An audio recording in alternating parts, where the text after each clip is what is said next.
போனாங்களா?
பிரியா,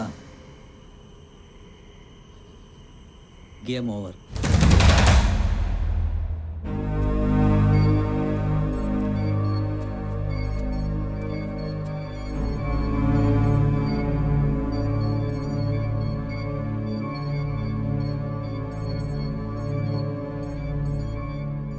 ஓடும்போது கால் ஸ்லிப் ஆகாமல் இருந்தா எஸ்கேப் ஆயிருப்ப. எதுக்கு இப்படி பண்ண? உன்னை யார் இதெல்லாம் செய்ய சொன்னது? நீ பேசாமையே இருக்கிறதால எந்த பிரயோஜனமும் இல்லை. உங்ககிட்ட உண்மையை வரவழைக்க எங்ககிட்ட நிறைய வழிகள் இருக்குது. இப்போவே நீ சொல்லிட்டேன்னா எங்களுக்கும் டைம் வேஸ்ட் ஆகாது, உனக்கும் கஷ்டம் இருக்காது.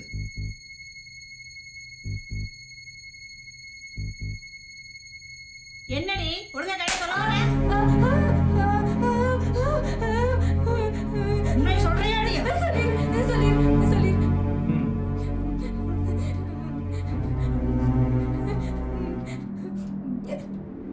வசந்த் அவரு தான் என்னை இப்படியெல்லாம் செய்ய சொன்னார். எஸ்டேட் சொத்தை செந்தில் வசந்த் ரெண்டு பேருக்கும் சரிசமமாக பிரிஞ்சு அவங்க அப்பா உயிர் எழுதி வச்சிருந்தாங்க. செந்தில் மனநிலை சரியில்லாத காரணத்தை தனக்கு சாதகமாக பயன்படுத்தி அவரை கொல்ல இல்லை அவரையே தற்கொலை பண்ணிக்க வைக்க திட்டம் போட்டாரு.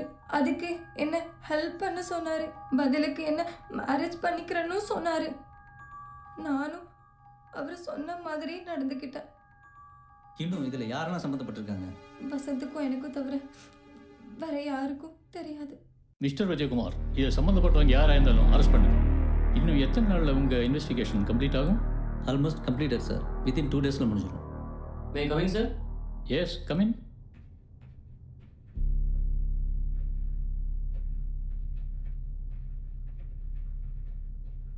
ஐயா வணக்கங்க. ஃபோனில் நீங்கள் சொன்ன விஷயத்தை கேட்டு என்னாலேயே நம்ப முடியல. விளையாட்டுத்தனமாக சுற்றிட்டு இருந்த பிள்ளைகிட்ட இத்தனை விஷமமா? வசந்த் தம்பியும் ரொம்ப நல்லவர் தான், ஆனால் திடீர்னு ஏன் இப்படி மாறினார்னு தெரியல. வேற என்ன, பணம் தான். நல்லவனை கெட்டவன் ஆகிறதும் கெட்டவனை நல்லவர் ஆகிறதும் அதுதானே. ஐயா, என்னை எதுக்கு வர சொன்னீங்கன்னு? சார், இந்த கேஸில் இவர் ரொம்ப ஹெல்ப் பண்ணியிருக்காரு. அப்படி என்னங்க ஐயா நான் பெருசாக உதவி பண்ணிட்டேன்?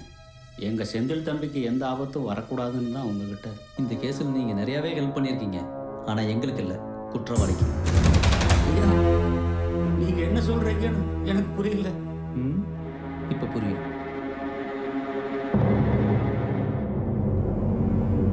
நானும் அவர் சொன்ன மாதிரி நடந்துக்கிட்டேன்.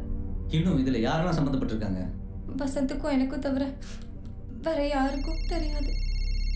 Sir phone. எஸ் டாக்டர் மேலே பேசுகிறேன் சார். நீங்கள் அனுப்பின பொண்ணோட எக்ஸ்ரே ரிப்போர்ட் தரவோ பார்த்துட்டேன். அந்த பொண்ணு கால் அடிப்பட்டமா எதுவும் தெரியல. I think she is acting. Okay.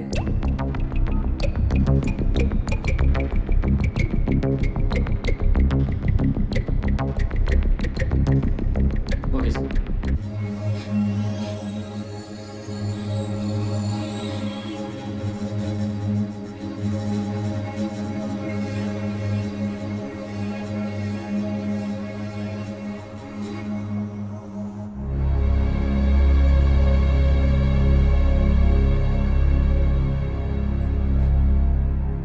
Injection எதுக்கு? ஒன்றும் இல்லை, சும்மா பெயின் கில்லர் தான். நோ, எனக்கு இன்ஜெக்ஷன் வேணாம், எனக்கு இன்ஜெக்ஷன் வேணாம், எனக்கு இன்ஜெக்ஷன் வேணாம்.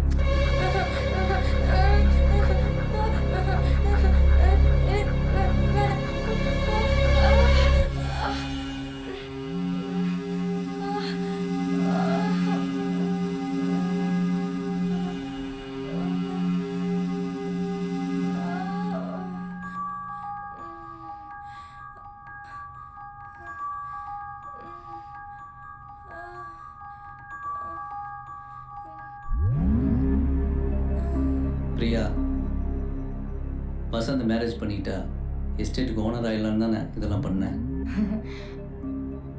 வசந்த் வசந்த் மேரேஜ் பண்ணிக்கிட்டா மட்டும்தான் இந்த எஸ்டேட்டுக்கு ஓனர் ஆக முடியுமா?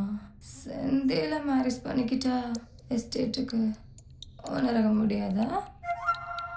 நானும் செந்திலும் முத்தண்ணனும் ஒரு நாள் வெளியே போகணும். அப்போ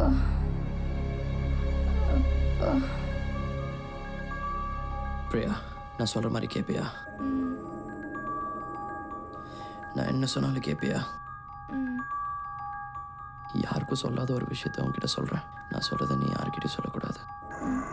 எனக்கு கொல்ல சதி நடக்குது. அதுலேருந்து தப்பிக்கணும்னா நீ தான் எனக்கு ஹெல்ப் பண்ணணும். பண்ணுவியா? அப்படி நீ எனக்கு செஞ்சா லைஃப் லாங் நீ என் கூட இருக்கலாம்.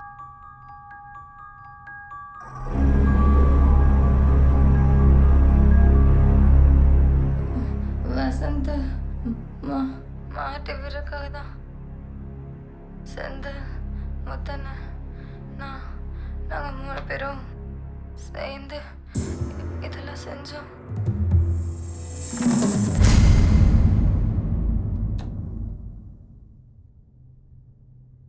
செந்தில் உயிருக்கு ஆபத்து இருக்குன்னு சொல்லி என்னை அவர் பக்கம் டைவர்ட் பண்ணிட்டு உங்கள் மேலே சந்தேகம் வரக்கூடாதுன்னு தூக்க மருந்து கலந்த பாலை குடிச்சிட்டு தூங்கிட்டீங்க.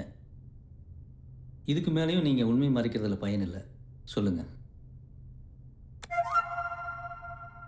பெரிய ஐயா வீட்டை விட்டு போகும்போது சொத்தை வசந்த் தம்பிக்கும் செந்தில் தம்பிக்கும் சரிசமமாக பிரித்து உயில் எழுதி வச்சது தெரிஞ்சது. முடியாது, முடியாது, என்னால ஏத்துக்க முடியாது. என்னாலையும் தான் தம்பி ஏற்றுக்க முடியல. எனக்கும் ரோட்ல கடந்த அவனுக்கும் சொத்துல சரிபாதியா?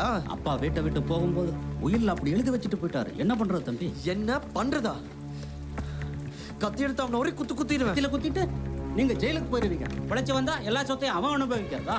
தம்பி, இதுக்கெல்லாம் கத்தியில குத்தக்கூடாது, புத்தியில குத்தணும். என்கிட்ட சொல்லிட்டீங்கல்ல, நான் பார்த்துக்கிறேன். அந்த நேரத்தில் மௌனிகா செந்தில் தம்பி காதல் விவகாரம் அம்மாவுக்கு தெரிஞ்சு பிரச்சனை வெடிச்சது.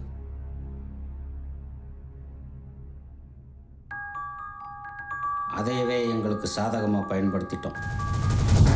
செந்தில் தம்பியும் மௌனிகாவை உண்மையாக காதலிக்கல. இந்த நேரத்துல எதுக்கு வந்தீங்க? நீங்களும் ஐயா தொல்லை பண்றீங்க.